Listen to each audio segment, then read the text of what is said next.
हिंदू धर्म के ट्रस्ट में हिंदू को मेंबर होना चाहिए, आपने लिखा, हम इसका समर्थन करते हैं। लेकिन आप दूसरे धर्मों के ऊपर कह रहे हैं। कल को आप गुरुद्वारा कमेटियों में कहेंगे सिख नहीं दूसरे धर्म के लोग इसमें आएंगे, कल को आप जैन कमेटियों में घुसड़ेंगे, बौद्धों की कमेटियों में घुसड़ेंगे। ये बात गलत है, ये पूरी तरीके से गलत है। और आज पूरे देश को आप बताइए, मान्यवर, पूरे देश को आप बताइए, 2009 में आपने अपना घोषणा पत्र जारी किया था, मैनिफेस्टो। ये मैनिफेस्टो आपका लेके आया हूं, ये तो आपका डॉक्यूमेंट है, मेरे घर नहीं बना। इस मैनिफेस्टो में लिखा है इन्होंने कि 2009 के मैनिफेस्टो में लिखा है कि वक्फ की जमीनों पर जो अवैध कब्जे हुए हैं, के.आर. रहमान की कमेटी की रिपोर्ट के हिसाब से हम मुस्लिम धर्म गुरुओं के साथ बातचीत करके उसको खाली कराने का काम करेंगे। कितना दोहरा चरित्र है आपका। आपने कहा वक्फ की जमीनों को खाली कराने का काम करेंगे जिसपे कोई और कब्जा कर रखा है। मान्यवर, एक और बात, सुप्रीम कोर्ट के अंदर आप कह रहे हो कागज चाहिए, कागज चाहिए। मंत्री जी ने कहा कागज चाहिए। मंत्री जी, आपको कागज की बहुत जरूरत होती है, कागज आपको चाहिए। आपकी सरकार ने 2020 में, ये पूरे देश को देखना चाहिए, पूरे देश को सर, 2020 में मैं जेपीसी का मेंबर था, ये कागज वहां मिला हमें। 2020 में सुप्रीम कोर्ट में, सर आप, मेरी बात नहीं आ रही सर मेरी बात नहीं आ रही। 2020 में मान्यवर, इस भारत की सरकार ने, मोदी जी की सरकार ने शपथ पत्र दिया सुप्रीम कोर्ट में। से क्या लिखा हुआ है? 99% वक्फ की संपत्तियां डिजिटाइज हो चुकी हैं। मुख्तार अब्बास नकवी साहब आपके मंत्री थे, उनका बयान है 100% वक्फ की संपत्तियां डिजिटाइज हो चुकी हैं। तो जब आप सारी संपत्तियां डिजिटाइज कर चुके हैं, सब कुछ ऑनलाइन कर चुके हैं वामसी पोर्टल में, सारे कागजात जा चुके हैं, तो क्या आप फसाद कराने के लिए फिर से कागज मांग रहे हैं? फसाद कराने के लिए आप फसाद कराने के लिए कागज मांग रहे हैं। आप फसाद कराने वाले हिंदू हैं, हम सौहार्द फैलाने वाले हिंदू हैं। यह बुनियादी फर्क है, यह बुनियादी फर्क है आप में। आप देश भर में फसाद, नफरत, लड़ाई झगड़ा कराने का काम करते हैं। मान्यवर, मैं अंत में आप लोगों से सिर्फ एक ही बात कहना चाहता हूं कि आज सच्चर कमेटी की रिपोर्ट की बात कही गई और कहा गया 12,000 करोड़ की आमदनी हो सकती थी। एक सुझाव मैं पूरे सदन की तरफ से इस सरकार को देना चाहता हूं।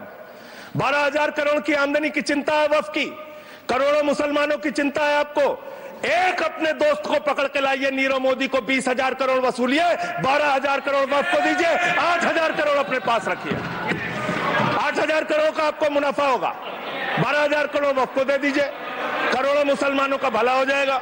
मान्यवर, अंतिम बात कह के आपने कहा सच्चर कमेटी की रिपोर्ट से 12,000 करोड़ की आमदनी की बात कही गई है। अर्ध सत्य मत बोलिए, पूरा सत्य बोला कीजिए।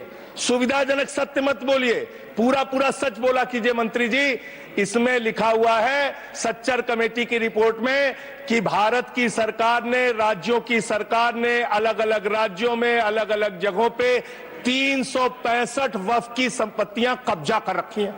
आप उसके बारे में नहीं बताते, आप अर्ध सत्य बोलते हैं। मैं तो जेपीसी का मेंबर रहा हूं, मुझे सब पता है।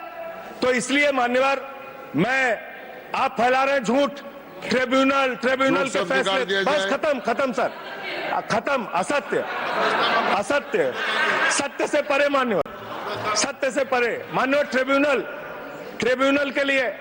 ट्रिब्यूनल के लिए आप कह रहे हैं उसको अपील नहीं की जा सकती। हाई कोर्ट का फैसला ट्रिब्यूनल के फैसले के खिलाफ आया है, सुप्रीम कोर्ट का फैसला ट्रिब्यूनल के फैसले के खिलाफ आया है। आपने कहा 5 साल का प्रैक्टिसिंग मुस्लिम होना चाहिए। कैसे प्रैक्टिसिंग मुस्लिम तय करेंगे सर? आप क्या मुसलमानों के घर में सीसीटीवी का कैमरा लगाएंगे?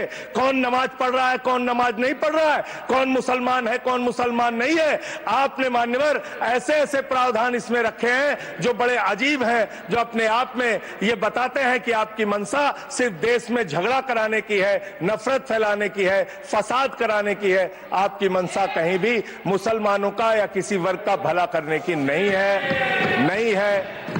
है। बस एक अंतिम बात कह के अपनी बात समाप्त करूंगा। ये काम आपने देश के अंदर बहुत अच्छा शुरू कर दिया। आप एक काम करते हैं, देखो मुसलमानों को ठीक कर रहा हूं, दूसरी तरफ महंगाई बढ़ रही है, नुकसान हिंदुओं का।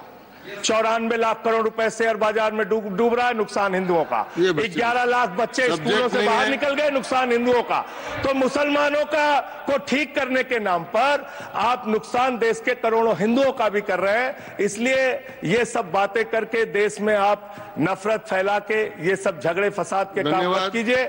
और अंत में आपसे एक ही बात कहना चाहता हूं, अभी भी वो मौका है इस बिल को जो गैर संवैधानिक है, जो बाबा साहब के संविधान के खिलाफ है, इसको वापस लीजिए। धन्यवाद मंडल।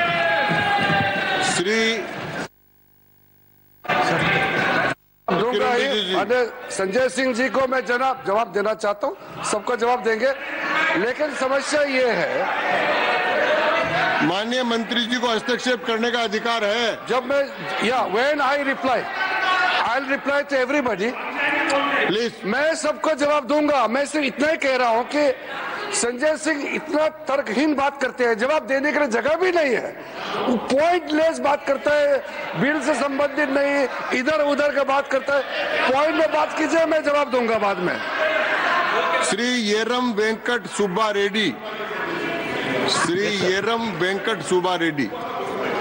Sir, I would like to thank you for giving me the opportunity to participate in a very crucial legislation that is having potential to change the fate and faith, of course, of our Muslim brothers and sisters. We are very citizens of the country, faith, and I mean to say, faith on the institution of Parliament and Constitution of India, sir. Concerns of Muslim community and constitutional violations, sir. Sir, let us not forget the voice of countless Muslims across India represented by bodies like